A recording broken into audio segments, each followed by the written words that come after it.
The gravel road, long since surrendered to encroaching weeds, crunched beneath the tires of Blake's aging sedan. He gripped the steering wheel, knuckles white, the vibration a steady pulse against his palms. Behind him, the life he'd painstakingly built, then watched crumble, was a receding memory, a blur of fractured relationships and unfulfilled promises. The inheritance, a sudden, almost spectral gift from a forgotten branch of his family, offered not just an estate, but an escape hatch, a place where the clamor of regret might finally be silenced.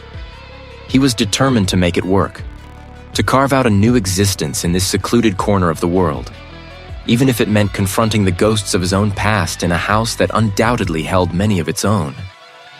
The landscape had grown wilder with every mile.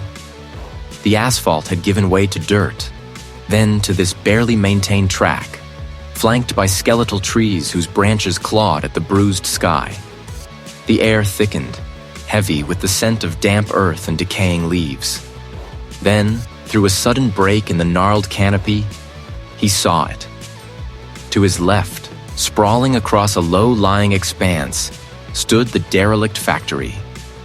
Its skeletal frame, a rusted monument of iron and brick, jutted against the horizon, its broken windows like vacant eyes staring out from a skull.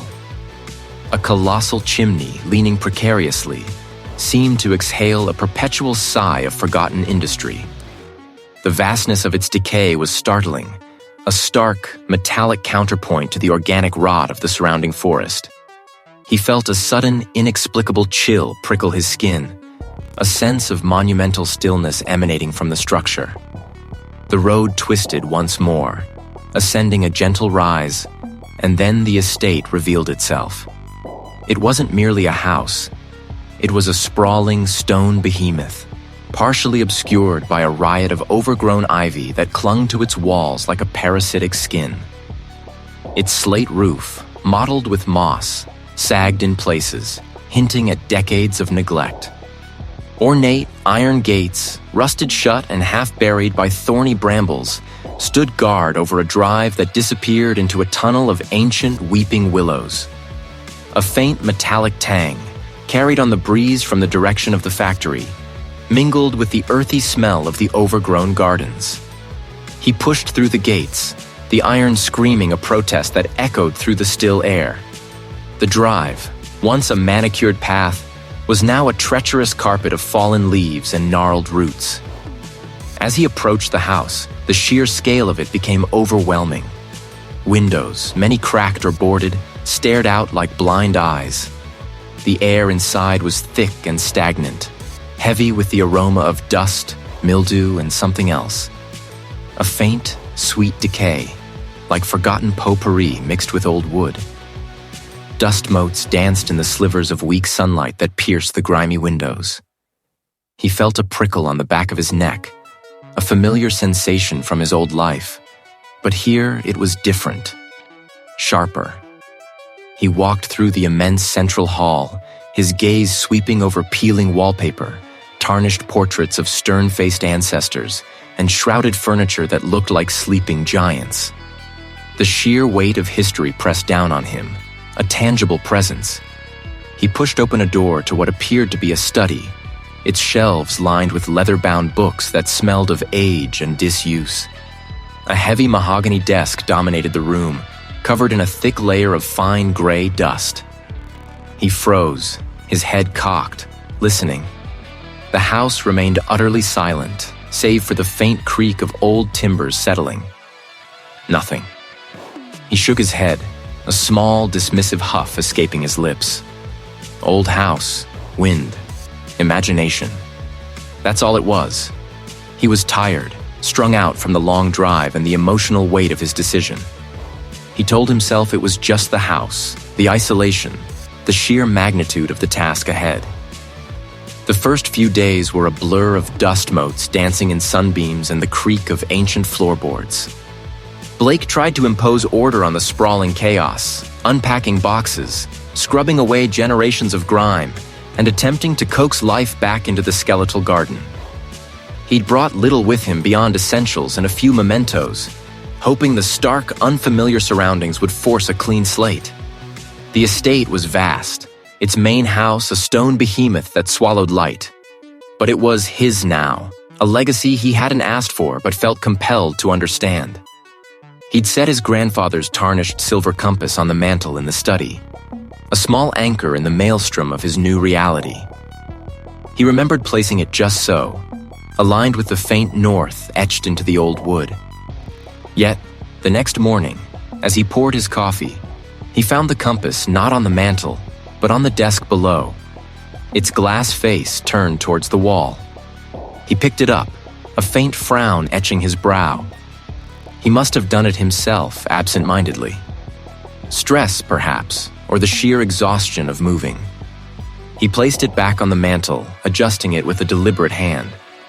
The following afternoon, while reading in the library, a sudden shift in his peripheral vision caught his attention. A shadow, darker than the gloom clinging to the corners of the room, seemed to detach itself from the tall, dust-laden bookshelves and dart across the doorway. He blinked, turning his head sharply. Nothing. Only the steady hum of the old house settling, the distant rustle of leaves against the leaded panes. The light outside was fading, the late autumn sun casting long, deceptive fingers through the trees. His eyes were playing tricks on him. He rubbed them, attributing it to fatigue and the unfamiliar dimness.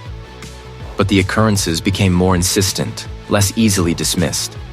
A book he'd left open on the kitchen counter, a recipe he'd considered trying, was found tucked back into a shelf in the pantry, its spine facing inward. The faint, almost inaudible whispers began one evening as he was attempting to fix a leaky faucet in the scullery. They weren't words, not exactly, but a soft, sibilant murmur, like dry leaves skittering across stone, or perhaps the wind whining through a cracked pane. He paused, wrench in hand, listening intently. The sound seemed to come from the wall itself, a low, guttural murmur that faded as quickly as it arose. He tapped the wall, then the pipes. Just the slow drip of the faucet. He shook his head, a wry smile touching his lips. Old house, old pipes, old imagination. Yet the smile felt thin, stretched. He started checking locks twice, even though he knew he was miles from the nearest road, let alone another soul. He'd turn abruptly, expecting to see something. But there was never anything, only the empty expanse of the hall, the quiet gaze of ancestral portraits, their eyes seeming to follow him just a beat too long. The most unnerving sensation came from the far corner of the estate, a place he'd so far avoided. From the highest window of the house, he could see its skeletal silhouette against the bruised horizon. The derelict factory. Its massive, broken windows were like empty eye sockets staring out, its rusted, corrugated iron walls groaning in every gust of wind. It stood like a monument to some forgotten industry, or perhaps a warning. His initial determination to ignore it, to focus on the house, began to fray. Perhaps a logical explanation for the estate's disquiet lay within that decaying structure. The ground was choked with thorny bushes and skeletal trees, their branches clawing at the gray sky. The main entrance, a gaping maw of twisted metal, beckoned. Inside, the silence was profound, broken only by the drip of rainwater and the distant shriek of wind through broken glass. Dust hung thick in the air, illuminated by the weak beam of his flashlight, swirling like phantom figures. Gigantic, rusted machinery loomed in the gloom, their gears frozen in time, their purpose lost to the ages. He picked his way carefully over debris-strewn concrete, the beam of his light sweeping across the cavernous space. Here, the feeling of being watched intensified, pressing in from all sides, suffocating. He could almost hear his own pulse hammering against his eardrums. Then he saw it. In the center of the main floor, beneath a collapsed section of the roof where rain had long since carved a deep channel into the concrete, was a patch of floor unlike the rest. It wasn't merely damp, it was stained. A deep, almost black discoloration, radiating outwards in an irregular star-like pattern. The concrete itself seemed to have absorbed the stain, a permanent blemish. He knelt, his breath catching in his throat, and shone his light closer. The stain was dry, ancient, yet it seemed to hum with an unsettling energy. A faint, acrid odor, almost imperceptible amidst the decay, rose from it, a smell that crawled up his throat and coated his tongue. It was a smell he couldn't quite place, but it felt profoundly wrong. This wasn't just an old house settling, or tricks of the light, or an overactive imagination. This was something else, something older, deeper, and far more sinister. His rationalizations, once so comforting, now felt like flimsy excuses, crumbling to dust around him. He wasn't just being watched, he was being observed. And whatever was observing him had left its mark. He'd brought little with him beyond a few boxes of books, some clothes, and a battered suitcase full of old photographs. The rest, he told himself, he would acquire. For now, the estate demanded his full attention. Days melted into a rhythm of scrubbing and sweeping, the air thick with the scent of aged wood and forgotten dust. He cleared away decades of accumulated grime from a drawing room, uncovering ornate wainscoting and a fireplace carved with motifs of intertwined serpents. He wrestled with overgrown vines in the garden, their tendrils like grasping fingers, revealing a stone path that led to nowhere but a crumbling, moss-covered wall. Yet even as he imposed his will on the physical space, a persistent current of unease rippled beneath the surface of his determined efforts. One afternoon, while attempting to reshelve a collection of ancient leather-bound tomes in the library, his hand brushed against a section of the wall behind a particularly heavy bookshelf. It wasn't solid. A faint give, a subtle hollow sound. Curiosity, sharp and immediate, cut through his weariness. He pushed the shelf away from the wall, the heavy wood groaning in protest, exposing a small, concealed recess. Inside, nestled amongst cobwebs and a fine layer of grit, lay a crude wooden box. His fingers, trembling slightly, traced the rough grain of the wood. It wasn't locked, merely tucked away. He lifted the lid, revealing not jewels or gold, but a sheaf of aged papers, their edges brittle and yellowed, and a single, tarnished silver locket. The air in the small space seemed to thicken, growing cold, and a faint, earthy smell, like overturned soil and decaying leaves, permeated the library. He picked up the papers. They were journals, written in a spidery, looping hand, the ink faded to sepia. The first few entries were mundane, detailing weather and harvests, but as he flipped further, the tone shifted. Words like pact and tribute appeared, initially as isolated anomalies, then with increasing frequency. Then a name, or perhaps a title, began to recur: the Watcher, and the Guardian of the Threshold.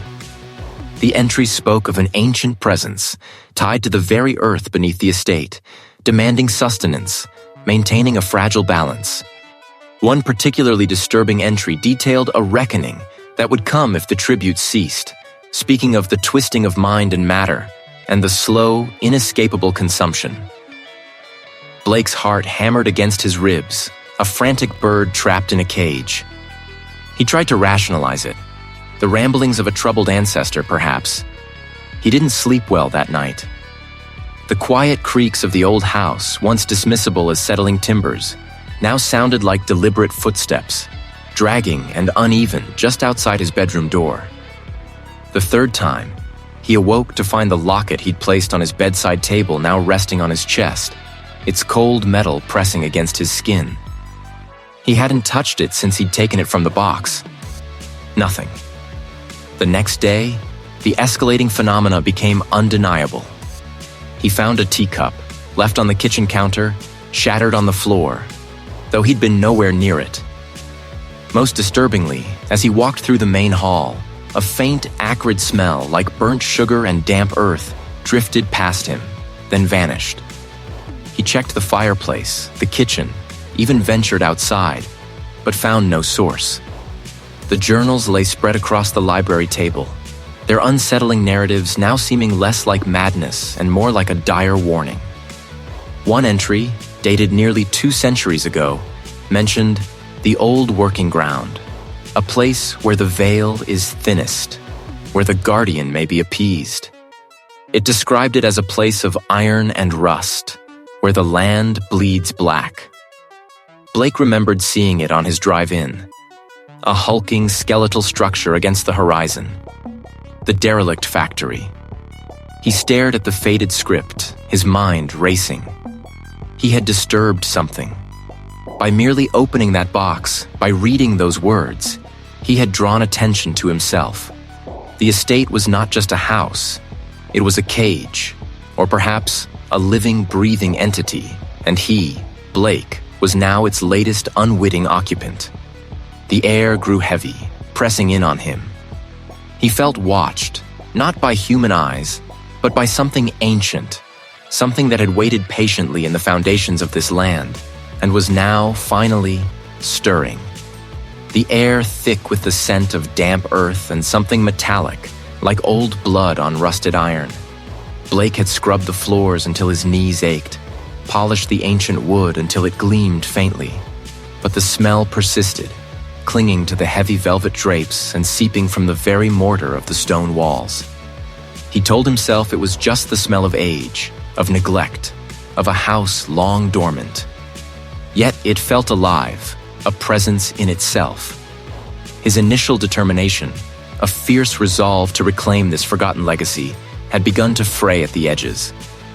The estate was vast, its silence profound. He found himself talking aloud, just to hear a human voice, his own. Days blurred into a monotonous cycle of tasks, punctuated by an increasing sense of being watched. He'd catch glimpses of movement in his peripheral vision, a shadow detaching itself from the wall, a flicker at the edge of a window, only for it to vanish when he turned his head directly. He dismissed them as tricks of light, products of exhaustion. Then came the nights. His dreams were not merely vivid, they were tactile, visceral. He found himself trapped in a labyrinth of crumbling stone, the air thick with the metallic scent he now knew too well. They spoke of failure, of weakness, of a legacy squandered. He knew these voices. They were the doubts he'd carried for years, given shape and malice. One morning, after a particularly harrowing night, Blake found himself unable to shake the feeling of being pursued. He was in the vast, empty library, trying to catalog the mildewed books, when a low, guttural thrum vibrated through the floorboards. It wasn't a sound he could place, too deep for an animal, too organic for machinery. He followed it, drawn by an unsettling curiosity, through the overgrown grounds, past the skeletal remains of an old greenhouse, until he reached the perimeter of the property. There, nestled amongst a stand of skeletal sycamores, stood the derelict factory.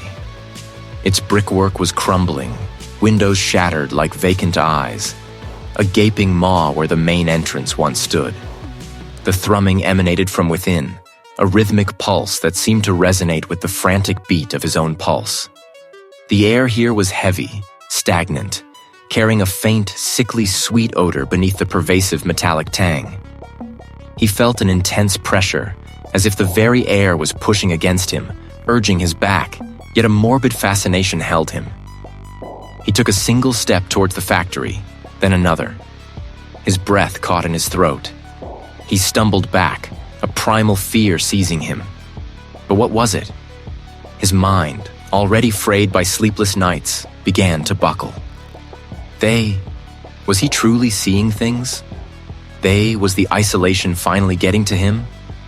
He tried to call a distant relative, a second cousin he barely knew but who had sent a polite condolence card after his inheritance. The connection was poor, crackling with static. They played tricks on the mind. Get out for a bit, go into town, have a decent meal. He called a former colleague, someone he'd shared a few beers with after work. "You sound stressed, man," the colleague said, his voice laced with amusement. "Too much country air? Maybe you need to get laid." or get a hobby that doesn't involve dusting cobwebs. Blake hung up, the receiver heavy in his hand, feeling more alone than ever. They would think him mad. He was beginning to think himself mad. The boundary between waking and dreaming began to blur. He'd find himself standing in a room, having no memory of entering it. Objects would shift. A book he'd left on a table would be on the floor, a chair turned slightly. He'd hear faint music, a mournful, ancient melody, only for it to cease the moment he focused on it. The estate, once a symbol of a new beginning, was slowly becoming his prison, and the walls of his mind, he feared, were starting to crumble. The receiver, slick with sweat from his palm, felt like a lead weight. Blake dropped it back into its cradle with a clatter that echoed too loudly in the cavernous hallway. The colleagues' dismissive laughter still seemed to hang in the air, a phantom sound that grated on his nerves. He'd tried to reach out, to find a sliver of normalcy, and all he'd received was a reminder of his isolation, a subtle jab at his sanity. The world outside this estate, it seemed, had no room for the unsettling whispers and shifting shadows that had become his constant companions. A fresh wave of determination, cold and sharp, cut through his frustration. If no one else would believe him, he would find the answers himself. He wouldn't be dismissed, not by a flippant remark, and certainly not by whatever malevolence festered beneath this land. He returned to the study, the room where the first unsettling discoveries had begun. This time, his gaze was sharper, less clouded by sentimentality. He wasn't looking for family heirlooms. He was hunting for a confession. He ran his hands along the spines of ancient leather-bound books, feeling the dust motes rise and tickle his nose. Nothing. Then, tucked away in the back of a drawer filled with brittle, yellowed maps of the estate, he found it. A small, unassuming ledger. No title, no author. Just a series of faded, looping script within. The entries weren't financial. They were records of dates, strange symbols, and cryptic notes. Blake's breath hitched. This wasn't a family history. It was something far more sinister. He flipped through the pages, his fingers trembling slightly. The estate wasn't just a home. It was a site, a boundary. One entry, dated nearly 2 centuries ago, was scrawled in a frantic hand. The breach. The entity stirs. The old factory. It draws it. The old factory. Blake remembered seeing it on one of the larger, less detailed maps of the estate's outer reaches. A dot marked simply derelict works. He'd dismissed it as an industrial ruin, a relic of a bygone era. The ledger implied it was more than just a ruin. It was connected. He grabbed a heavy-duty flashlight, its beam a reassuring, if meager, comfort against the encroaching twilight. The air outside was damp and heavy, carrying the scent of wet earth and decay. The path to the derelict factory was overgrown, a forgotten track swallowed by brambles and gnarled roots. The trees grew thick here, their branches weaving a skeletal canopy that blocked out the last vestiges of the setting sun. When the structure finally loomed into view, Blake felt a shiver crawl up his spine. It was a hulking silhouette against the bruised purple sky, a skeletal frame of rusted girders and crumbling brick. Windows were gaping, jagged holes like empty eye sockets staring out into the wilderness. He pushed through a sagging, corroded metal door that groaned in protest, sending a cascade of rust flakes to the grimy floor. The factory floor stretched out before him, a vast expanse of broken concrete and forgotten machinery. Twisted metal forms, once purposeful, now resembled grotesque sculptures. Dust lay thick everywhere, a suffocating blanket over everything. His beam swept across the walls, revealing strange, faded symbols etched into the brickwork, similar to those in the ledger. They weren't decorative. They were protective, binding. He could feel it now, a palpable presence, a pressure in the air that made his eardrums ache. He found a series of crates in a forgotten corner, covered in tarpaulins that disintegrated at his touch. Beneath them, more ledgers, more journals, detailing the grim covenant. His ancestors had made a deal, a bargain with something ancient and malevolent, to ensure the prosperity of their land, their lineage. The entity demanded tribute, a regular appeasement to keep it dormant, contained. The house, the land itself, was not just a home, but a cage, a carefully constructed prison. And he, Blake, by his very presence, by his ignorance, had broken the delicate balance. The tributes had ceased. The entity was free. A low, guttural moan, a sound like grinding stone and torn flesh, vibrated through the floorboards. Blake froze, his heart hammering against his ribs. The air grew impossibly heavy, pressing down on him, stealing the breath from his lungs. It wasn't a solid shape, not precisely. It pulsed, a slow, rhythmic throb that mirrored the frantic beat of his own heart. He couldn't discern features, no eyes, no mouth, but he felt its gaze, a crushing weight of ancient, insatiable hunger settling upon him. Blake stumbled backward, tripping over a loose piece of rebar, his scream caught in his throat. This wasn't a trick of the light, not a delusion. This was real. His family hadn't merely owned this land. They had enslaved something unspeakable, and now it was awake, and he was its inheritor. The truth, horrifying and absolute, slammed into him with the force of a physical blow. The house was not a prison for the entity. It was a gateway, and he, Blake, had just flung it wide open. The words in the ledger blurred, then snapped into sharp focus. Derelict works. Blake read it again, the ink a faded scrawl against the yellowed page. He'd seen the notation on an estate map, a forgotten corner of his inherited lands, a place he'd never considered exploring. Now the phrase carried a new, insidious weight, a silent implication that made his breath catch in his throat. It wasn't just an industrial ruin. It was a key, a locus, or perhaps a prison. A cold dread, sharp as slivers of ice, began to coalesce in his stomach, spreading through his veins. Sleep offered no respite.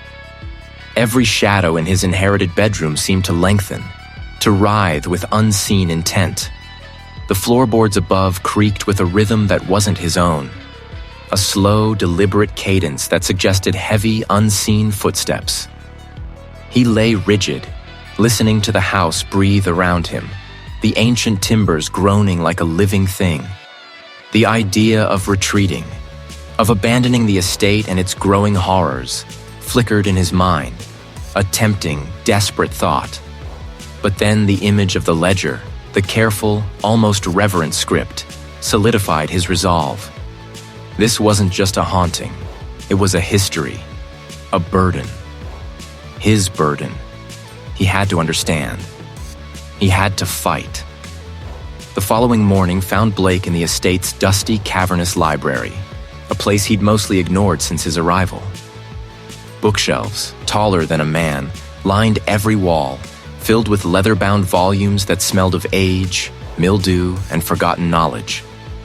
He began with the local history section, pulling down heavy tomes, their pages brittle beneath his fingertips. Hours bled into one another. The only sound was the rustle of turning pages, the soft thud of a book being set aside, and the distant, unsettling groan of the old house. A series of livestock mutilations in the late 18th century, attributed to wild dogs, but described with an unsettling precision that suggested something more deliberate, more ritualistic. The library eventually led him to a hidden alcove, behind a tapestry depicting a faded hunting scene. There, a small, unadorned wooden door, almost camouflaged, yielded to a key he'd found tucked inside the ledger itself. He flicked on his phone's flashlight, its beam swallowed by the gloom. This was it. The family archives, locked away for generations. Shelves filled with wooden boxes, leather-bound journals, and rolls of parchment. He started with the oldest, his hands shaking slightly as he opened a heavy, iron-clasped book. Inside, The script was archaic, a crabbed, spidery hand that took immense effort to decipher. It was a journal, kept by an ancestor, a man named Alaric from the early 1700s. Blake's breath hitched. Alaric described rituals performed in the derelict works, not to summon, but to contain. To bind the entity, to prevent its full manifestation. The factory, then, was not a source, but a cage. Or, more terrifyingly, a place where the cage had failed. Alaric spoke of its desire for a vessel, a human form through which it could fully enter the world. The entity wasn't just haunting him. It wanted him. It wanted his body, his mind, his very being. Further entries from different hands chronicled generations of attempts to reinforce the bindings, to keep the entity dormant. They spoke of the immense sacrifices required, the toll it took on the family. One entry, dated just a century ago, mentioned a weakening of the seals and a restlessness in the earth. The final entries were desperate, fragmented, describing a losing battle, a retreat, and finally, a desperate hope that the entity would merely slumber, forgotten. Blake closed the last journal, his fingers numb. The air in the archive felt heavy, charged with a malevolent energy that pressed in on him. He could almost hear the entity's unseen laughter, a dry, rustling sound that seemed to emanate from the very stone walls. It knew he was here. It knew he was learning. And it knew he was afraid. He stood amidst the forgotten history, the full weight of his inheritance crashing down. The entity was not a ghost to be appeased, nor a demon to be exorcised by simple rites. It was ancient, potent, and deeply rooted in the land. And it wanted him. He wouldn't just be its vessel. He wouldn't just be another victim. He would find a way to fight. He had to. The chill of the derelict factory bit through Blake's heavy coat, a damp, metallic cold that seemed to sink into his bones. Dust motes danced in the anemic shafts of morning light, filtering through grimy, high-set windows, illuminating a landscape of corroded machinery and collapsed scaffolding. The ledger's faded entry had led him here, a neglected corner of the estate map, marked with a symbol that, in his frantic research, he'd come to understand as an archaic warding sigil, a desperate attempt by his ancestors to contain something. He clutched the rough canvas bag in his hand, its contents a strange assortment. Bundles of dried herbs, a small, unblemished silver bell, and a vial of viscous, dark liquid. Components for a countermeasure he'd pieced together from fragmented texts. His determination was a fragile shield against the pervasive sense of decay. He stepped deeper into the cavernous space, his boots crunching on scattered debris. The air tasted of rust and something else, something cloying and ancient, like stagnant water in a forgotten crypt. He found a relatively clear patch of concrete, surrounded by the skeletal remains of what might have been a massive press or a furnace. This felt right, the center of the forgotten works. He began. First, he outlined a protective circle with a chalk stick, the white line stark against the oil-stained floor. Then he arranged the dried herbs at cardinal points, their brittle leaves crumbling slightly as he placed them. A faint, earthy scent rose, briefly masking the factory's metallic tang. It was a concoction detailed in a particularly obscure tome, meant to bind the unformed. As he carefully poured it along the chalk line, a thin, oily sheen spread, a glistening barrier. The silver bell was last. He held it, its cold metal a stark contrast to his clammy palm. The instructions had been specific. A single, sharp peal to finalize the ward, to sever the connection, to force the entity back into its quiescent state. He took a deep breath, the metallic taste in his mouth growing stronger, almost palpable. He raised the bell. It echoed, not just through the factory, but seemed to reverberate within him, a sharp thrum against his eardrums. For a fleeting moment, he felt a lightness, a sense of relief, as if a great weight had been lifted. Then, the world tilted. The echoes of the bell did not fade. The air grew impossibly heavy, pressing down on his chest, stealing his breath. The thin, oily sheen of the liquid on the floor began to ripple, not from any physical disturbance, but as if something underneath. It was stirring. The chalk line, his supposed barrier, seemed to recede, the white dissolving into the concrete as if it had never been there. It wasn't just a feeling of being watched. It was a direct, brutal intrusion. He saw, or rather felt, the factory not as a derelict building, but as a living scar on the land, a place where something ancient and hungry had been deliberately coaxed into being, fueled by the despair of generations. His knees buckled. The silver bell slipped from his grasp, clattering to the concrete floor, its sound now swallowed by the rising tide of internal noise. This wasn't a ward. It was a beacon. She hadn't sealed anything. She had opened a gate, inviting it in. The entity, previously a subtle influence, now latched onto his thoughts, a tendril of icy, suffocating despair wrapping around his consciousness. He understood, with a sickening clarity, that the ritual wasn't meant to banish. It was meant to feed. This derelict factory was not its prison, but its heart, pulsing with the very essence of its malevolence.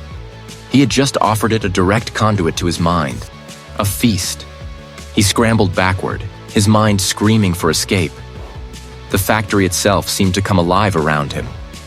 A stack of rusted pipes high above suddenly shifted, raining down a cascade of clanging metal, blocking the path he'd taken to enter. The large, heavy iron door through which he'd entered, previously ajar, slammed shut with a thunderous boom that vibrated through the concrete floor, echoing the chaotic clamor in his skull. Dust billowed, thick and choking, obscuring his vision. He could feel it now, not just in his thoughts, but as a physical pressure, an invisible hand pushing him deeper into the factory's maw. He saw a narrow gap between two colossal, unmoving machines, a potential escape route. He lunged for it, his body screaming in protest, his breath ragged. As he squeezed through, a loose cogwheel, heavy with rust, detached from a chain above, plummeting past his ear with a sickening whir, narrowly missing his head. He could hear the house now, or rather, feel it. The distant creaks of the floorboards back at the estate, the soft sigh of the wind through broken windows. They were no longer external sounds, but part of the entity's growing symphony within his own head. He pushed against a heavy, splintered wooden door, desperate to reach the outside, to breathe air untainted by this place. It held fast, jammed, mocking his efforts. He was trapped. The countermeasure had not merely failed. It had become the very instrument of his undoing, solidifying the entity's grasp, pulling him deeper into the web of its ancient, hungry consciousness. The air tasted of rust and something else, something fetid and ancient, like stagnant water in a forgotten crypt. Every creak of the groaning structure, every distant drip of condensation felt amplified, a prelude to something inevitable and awful. He knew it was here. He could feel its presence like a physical weight on his chest, a pressure building behind his eyes. It was no longer a vague shadow at the edge of his vision, nor a whisper in the echoing halls of the estate. Here, in this concrete and steel tomb, it felt almost tangible. A vast, hungry void that had finally caught up to him. He was the last of his line, the last connection to the pacts and the sacrifices, and it had come to claim its due. A low hum began, not from the machinery, but from the very floor beneath his worn boots, vibrating up his legs, unsettling his teeth. It wasn't a mechanical sound. It was a resonance, deep and guttural, that resonated with something primal inside him. The light through the windows seemed to dim, though no clouds had passed. The air grew heavy, thick, as if a massive, invisible body had just materialized in the vast space. Then, the images began. Not just thoughts, but vivid, intrusive visions, projected directly into his mind with a force that made him stagger. He saw his ancestors, faces distorted by fanaticism and fear, standing in a circle, their hands raised over a crude altar. He saw the gleam of an obsidian blade, the gush of crimson. He smelled the coppery tang of fresh blood, felt the earth tremble with a horrific, satisfied sigh. These were not memories of his own, but echoes of a terrible history forced upon him. It was a symbiotic horror, feeding on their life force, granting them fleeting power, demanding more with each generation. The final bloom. Blake clutched his head, a searing pain lancing through his temples. He tried to fight it, to push the visions away, but they pressed in, relentless. He saw the entity's intentions laid bare, not just to possess the estate, but to utterly consume the bloodline that had nurtured it, to become fully manifest through the ultimate sacrifice, his own. It desired not just a life, but the very essence of his being, his consciousness, his soul. A metallic shriek tore through the factory, not from any machine, but from the air itself, as if the space was being ripped apart. Blake's eyes darted around. They weren't solid, but they moved with a predatory intelligence, reaching, grasping. Blake shivered violently, his teeth chattering. He stumbled, catching himself on a rusted support beam. The metal was frigid, almost burning. "Return to the source," he cried out, a raw, involuntary sound spinning around. There was nothing there, just the cavernous, empty space, yet the sensation lingered, a phantom itch that refused to be scratched. He knew it was no phantom. It was real, terrifyingly real, and it was playing with him, savoring the fear. The floor beneath him began to vibrate again, stronger this time, making the loose debris on the ground rattle. A section of the concrete wall directly opposite him seemed to ripple, distorting like water. It was taking shape, drawing energy from the very structure, from the air, from him. Blake stumbled backward, his breath catching in his throat. He could feel his strength draining, his vision blurring at the edges. The entity was not merely attacking his mind. It was feeding on his life force, slowly, inexorably. His legs felt heavy, his movements sluggish. He was determined, yes, but determination was a fragile thing against a force that had devoured generations. He was unraveling, piece by agonizing piece. The derelict factory was not just a place of decay, it was a consumption chamber, and he was the final desperate meal. The phantom sensation of those brittle, deadly fingers raking down his spine had been the final decisive blow. He had spun, a raw cry torn from his throat, into the echoing silence of the estate's deepest cellar, finding nothing but cold stone and encroaching shadow. But the touch, it hadn't vanished. It lingered, a phantom itch, a creeping chill that settled into his bones, a declaration of ownership. Blake knew then, with a chilling certainty that settled his frantic heart into a cold, hard knot of resolve, that it wasn't just in the house.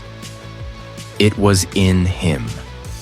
The ancient journals, the cryptic marginalia in forgotten tomes, they all pointed to a singular, horrifying truth. The entity was not merely a spirit haunting the land. It was a parasitic tether, woven into the very lineage, growing stronger with each passing generation, feeding on the despair and eventual madness of its hosts. His ancestors hadn't just lived in the house. They had been its unwitting cultivators, their lives a slow, deliberate sacrifice. Blake found the answer, hidden within a crumbling, leather-bound diary belonging to a distant great-uncle who had, according to family legend, simply wandered off into the woods. The entry was fragmented, scrawled in a shaky hand, describing a place of unmaking. A place where the entity's hold, while pervasive, was thinner, stretched by the raw, brutal energy of human toil and its subsequent abandonment. A derelict factory. He packed a satchel with purpose. The great uncle's diary, a heavy, tarnished silver locket he'd found hidden in a loose floorboard, engraved with a symbol he now recognized from the journals. A small, intricately carved wooden box filled with dried herbs and a sturdy, unlit lantern. His hands trembled, but his resolve was iron. There would be no more retreating, no more hiding. This was an all-or-nothing gambit. The drive was a slow crawl through the deepening twilight. The estate's gates, usually imposing, now felt like a fragile barrier against a world that had become utterly alien. The road, winding and overgrown, seemed to coil around him, each bend promising to deliver his back to the maw of the house. He pressed on, the engine a rattling heartbeat against the rising tide of his fear. The air grew heavy, thick with the scent of damp earth and something metallic, like old blood. He found the derelict factory on the outskirts of the nearest forgotten town, a skeletal silhouette against the bruised purple of the sky. Its corrugated iron walls were rusted to a deep ochre, gaping holes like missing teeth. Broken windows stared out, blank and accusing. The main entrance, a cavernous maw, was choked with overgrown weeds and splintered planks. Stepping out, the air assaulted him, a cocktail of mold, decay, and a faint, acrid tang of something burnt long ago. The ground crunched under his boots, a mix of gravel and shattered glass. He moved with a deliberate slowness, his senses hyper-alert. The factory was a monument to forgotten labor, a place where human will had once shaped raw materials, now utterly reclaimed by entropy. It was perfect, a place of endings.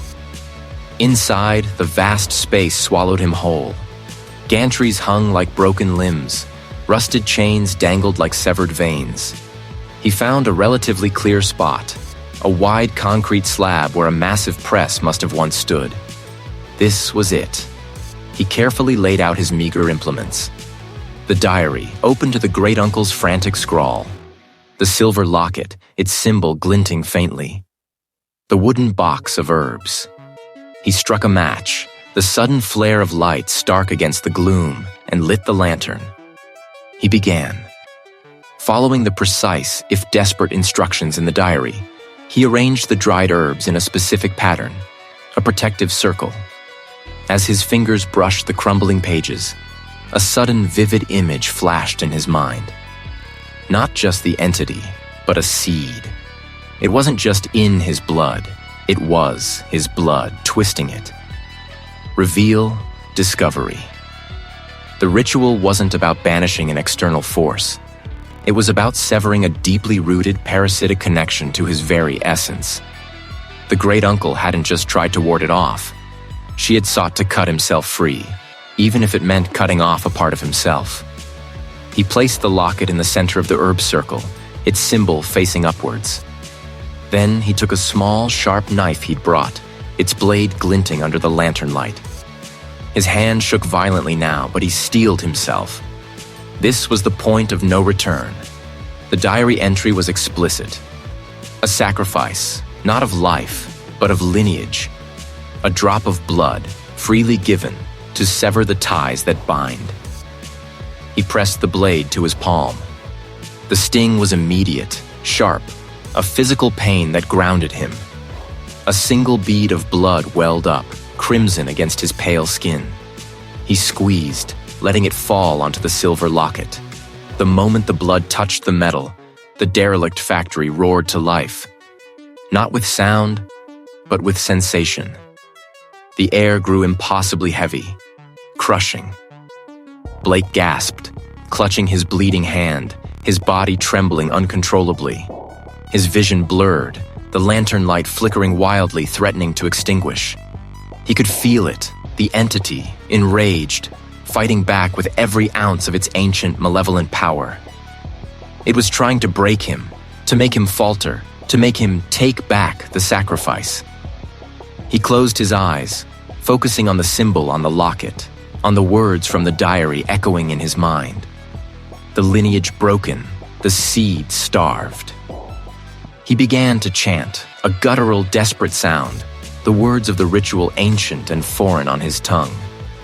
Each syllable was a struggle, forced out against the immense pressure, the psychological assault.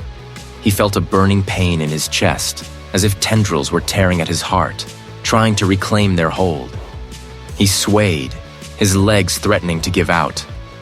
But he held on, his blood still drying on the locket, his voice raw, refusing to break. This was his fight, and he would not yield. The final ragged syllable clawed its way from Blake's throat, a sound torn from the very fabric of his being. It hung in the frigid air of the derelict factory, a raw, vibrating cord that seemed to stretch and twist the shadows themselves.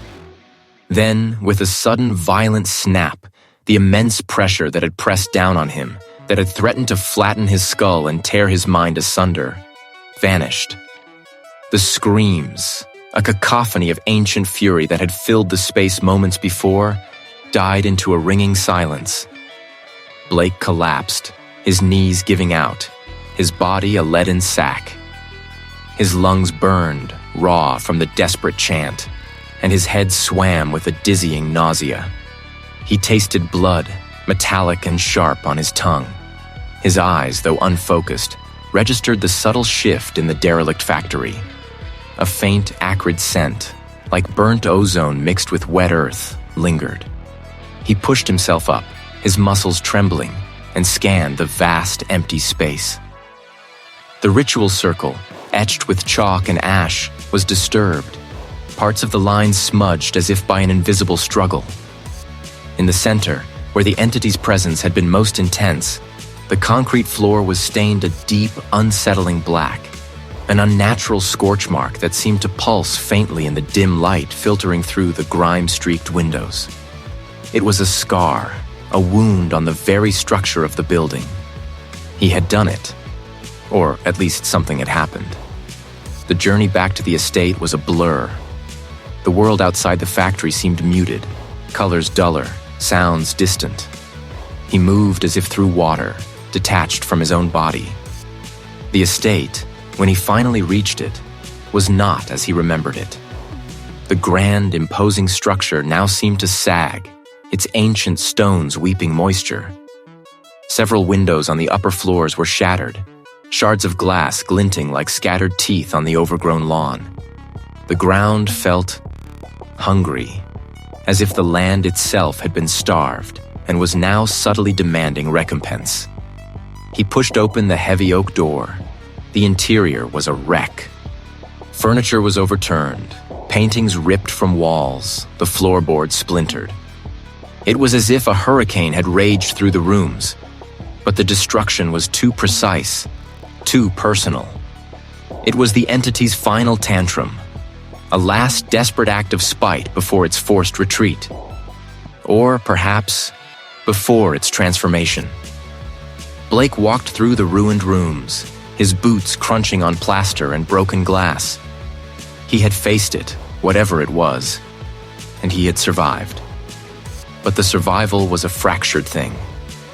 He felt the estate in a new way, not just as a collection of rooms and land, but as a living, breathing entity itself, and he was inextricably bound to it. He found himself in the library, the room where so much of his research had begun. The shelves were mostly intact, but a thin layer of dust, almost like ash, coated every surface. He ran a finger along a leather-bound spine, a shiver tracing its way down his arm. He looked at his reflection in a tarnished mirror. A faint, almost imperceptible grayish pallor clung to his skin. Later, as twilight bled across the sky, painting the ruined house in shades of bruised purple and dying orange, Blake stood by a broken window, feeling the strange, new pulse of the estate.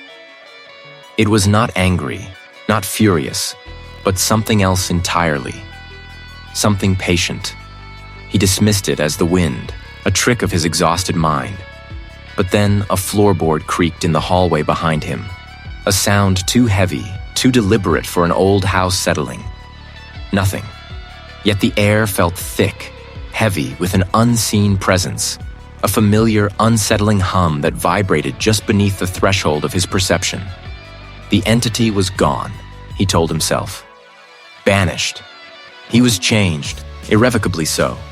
The estate was scarred, its secrets now etched into his very being. It had merely settled into the land, into the house, perhaps even into him. The thought sent a tendril of ice coiling around his spine. He was alone, but no longer truly alone. He was now part of it.